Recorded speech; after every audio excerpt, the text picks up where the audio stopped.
नमस्कार, स्वागत है आपका हमारे चैनल में। मैं रानी गुप्ता आपके साथ और बड़ी खबर आ रही है पश्चिम बंगाल से जुड़ी हुई, जहां आज बीजेपी वहां पर ममता सरकार के भ्रष्टाचार के खिलाफ मार्च निकाली है। तो इसी के साथ ही जनता का भी भारी समर्थन बीजेपी सरकार को मिल रहा है।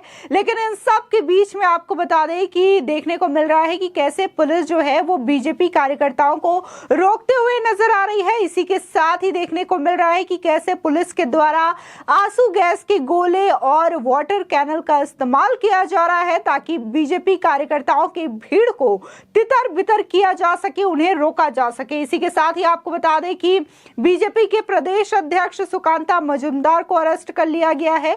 इससे पहले ही विधानसभा में नेता प्रतिपक्ष शुभेंदु अधिकारी को भी पुलिस ने अपनी हिरासत में ले लिया है।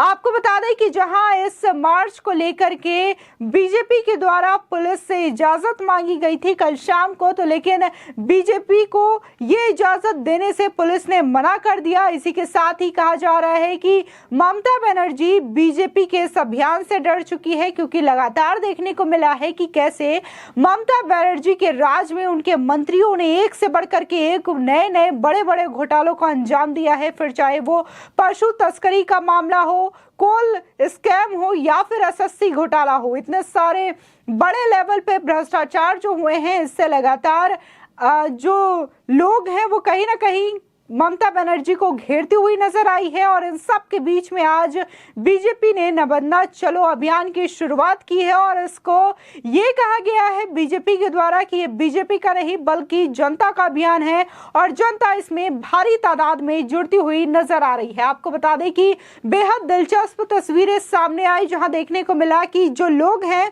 वो ज्यादा से ज्यादा इस अभियान से जुड़ने के लिए कोई नाव से आ रहा है, तो कोई ट्रेन से आ रहा है, कोई बसों से आ रहा है नबन्ना चलने के लिए और इस अभियान से जुड़ रहे हैं। लेकिन शायद ये चीजें टीएमसी की कार्यकर्ताओं और ममता बनर्जी को पसंद नहीं आई, जिसके बाद देखने को मिला कि कैसे पश्चिम बंगाल की सड़कों पर पुलिस उतर आई और वहां पर बीजेपी कार्यकर्ताओं के साथ लाठीचार्ज किया गया, उन पर आंसू गैस के गोले बरसाए गए, वाटर कैनल का इस्तेमाल किया गया। इन सब के बीच में भारी झड़प भी पुलिस और बीजेपी कार्यकर्ताओं के बीच देखने को मिली। इसी के साथ ही खबरें ये भी आ रही है कि कुछ टीएमसी के कार्यकर्ता भी इसमें शामिल हो गए हैं और वो लगातार गुंडागर्दी करने की भी कोशिश कर रहे हैं। इसी के साथ ही आपको बता दें कि जो बीजेपी के प्रदेश अध्यक्ष हैं सुकांता मजूमदार, उन्होंने ये कहा है कि टीएमसी के लोग गुंडागर्दी पे उतर आए हैं और वो बम फेंकते हुए भी नजर आ रहे हैं। आपको बता दें कि इसी के साथ ही जो केंद्रीय मंत्री हैं सुभाष सरकार, उन्होंने भी कहा है कि जो जनता है वो पूरी तरीके से जान चुकी है कि ममता बनर्जी के जो एक एक मंत्री हैं वो चोरी की घटना को अंजाम देते हैं, यानी कि करप्शन करते हैं। और ऐसा लगता है कि अब तो पुलिस ने भी उन्हीं की वर्दी पहनकर वो सड़कों पर उतर आई है। यानी कि उनका ये कहना है कि जो वर्दी पहने हुए लोग हैं वो पुलिस नहीं बल्कि टीएमसी के लोग हैं, ऐसा प्रतीत होता है, क्योंकि वो एक तरफा रिएक्शन लेते हुए, एक तरफा एक्शन लेते हुए दिखाई दे रही है। आपको बता दें जहां पुलिस के द्वारा सिर्फ और सिर्फ बीजेपी कार्यकर्ताओं पर लाठीचार्ज किया जा रहा है, तो इसको लेकर भी सुकांता मजूमदार और सुभाष सरकार सवाल उठाते हुए दिखाई दे रहे हैं। आपको बता दें इसी के साथ ही बीजेपी बंगाल के ट्विटर हैंडल से ये ट्वीट किया गया और इसी के साथ ही ये वीडियो शेयर किया गया और दिखाया गया कि कैसे पुलिस जो है वो भीड़ को तितर बितर करने के लिए वाटर कैनल और इसी के साथ ही आंसू गैस का इस्तेमाल कर रही है, ताकि भीड़ को तितर बितर किया जा सके और इस अभियान को रोका जा सके। आपको बता दें कि जहां सुकांता मजूमदार ने यह सीधे तौर पर कहा है कि ये बीजेपी का नहीं, ये उनका नहीं, ये बल्कि जनता द्वारा चलाया जा रहा अभियान है, और जनता अब जान चुकी है कि ममता सरकार के जो लोग हैं वो कितने ज्यादा भ्रष्टाचारी हैं और भ्रष्टाचार को अंजाम देते हैं, जिसकी वजह से अब ममता बनर्जी जो है वो तानाशाही करने पर उतर आई हैं। आपको बता दें कि उन्होंने ममता बनर्जी की तुलना जो है वो उत्तर कोरिया के तानाशाह से कर दी है और कहा है कि उत्तर कोरिया के तानाशाह की तरह ही ममता बनर्जी भी पश्चिम बंगाल में तानाशाही कर रही हैं। आपको बता दें कि लगातार देखने को मिल रहा है कि कैसे टीएमसी के जो तमाम नेता रहे हैं, कार्यकर्ता हैं, उनके नाम करप्शन से जुड़े हुए सामने आ रहे हैं। पहले पार्थ चैटर्जी, अनुव्रत मंडल, अर्पिता मुखर्जी जो कि टीएमसी के लिए कैंपेनिंग करती थी, लेकिन ममता बनर्जी ने यह कहा कि अर्पिता मुखर्जी से उनका कोई लेना देना नहीं है, पार्टी से उनका कोई लेना देना नहीं है। लेकिन अचानक से ही तस्वीरें सामने आई जिसमें देखा गया कि कैसे अर्पिता मुखर्जी टीएमसी के लिए कैंपेन किया करती थी चुनाव के दौरान, और इसको लेकर के ममता बनर्जी ने भी अर्पिता मुखर्जी की तारीफ भी की थी। वहीं देखने को मिला कि जब पार्थ चैटर्जी को गिरफ्तार कर लिया गया, तमाम चीजें, तमाम सबूत जब लोगों के सामने आ गए और ये साबित हो गया कि कैसे पार्थ चैटर्जी ने भारी संख्या में एसएससी घोटाले को अंजाम दिया है, करप्शन को अंजाम दिया है, और 59 करोड़ से भी ज्यादा की जो कैश है वो अर्पिता मुखर्जी के आवाज से बरामद हुए। जिसके बाद देखने को मिला कि ममता बनर्जी ने पार्थ चैटर्जी को अपने मंत्रिमंडल से बर्खास्त कर दिया, अपनी पार्टी से बर्खास्त कर दिया। इसी के साथ ही वो बार बार कहीं ना कहीं पार्थ चैटर्जी का साथ देते हुए भी नजर आई, और जो कार्रवाई हो रही है उसको सिर्फ और सिर्फ झूठी कार्रवाई भी बताई है। इसी के साथ ही अनुव्रत मंडल का भी नाम सामने आया जो कि पशु तस्करी के मामले में लिप्त पाए गए। इसको भी लेकर के ममता बनर्जी सफाई देते हुए नजर आई और ये कहा कि ये केस भी झूठ है। इसी के साथ ही अगर नजर डाले ममता बनर्जी के ही भतीजे अभिषेक बनर्जी पर, तो उन पर भी कोल स्कैम का बड़ा आरोप है और उन पर भी भ्रष्टाचार का आरोप लगा हुआ है।